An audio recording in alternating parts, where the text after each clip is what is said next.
Health સહી તો life સહી.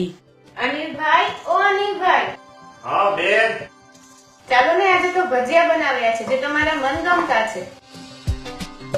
પણ મને ભજીયા ખાવાથી પેટમાં ગેસ એસિડિટી થાય છે.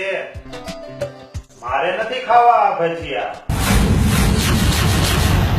પણ ભાઈ તમને આજે ગેસ કે એસિડિટી નહીં થાય, કારણ કે હું લઈ આવી છું હેલ્થ ગાર્ડ તેલ કે જેમાં છે આ તેલ ફિઝિકલી રિફાઇન્ડ તેલ છે, એટલે જ આ તેલમાં કુદરતી રીતે 3 એન્ટીઓક્સિડન્ટ તત્વો પણ રહેલા છે, જેવા કે ટેકોફેરોલ, ટોકોટ્રાઇનોલ, ઓરિઝિનોલ, જે આપણા શરીરને હૃદયની બીમારીથી, ગેસ, એસિડિટી, અલ્સર, ડાયાબિટીસ, સાંધાના દુખાવામાં, કેન્સરમાં, ચામડીના રોગોમાં, માથાના ખરતા વાળ, લોહીનો રક્તસ્રાવ અને ચામડીના રોગોમાં રાહત આપે છે. અને ખાસ વાત, વધતી ઉંમરના લક્ષણ સામે રક્ષણ આપે છે.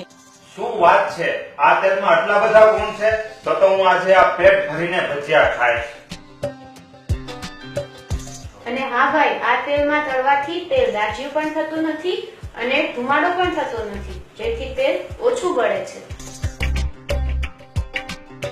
અને હા, આ તેલને 2007માં ભૂતપૂર્વ વડાપ્રધાન મનમોહન સિંહ દ્વારા, 2008માં કેન્દ્રીય રાજ્યમંત્રી શ્રી દિનશા પટેલ દ્વારા અને 2010માં શ્રીમતી પ્રતિભા પાટીલ અને સ્વર્ગસ્થ માનનીય ડોક્ટર એપીજે અબ્દુલ કલામ દ્વારા અને હવે ભાઈ 2015માં એશિયા ખાતે ટોપ લેવલના તેલમાં એવોર્ડ મળેલો છે.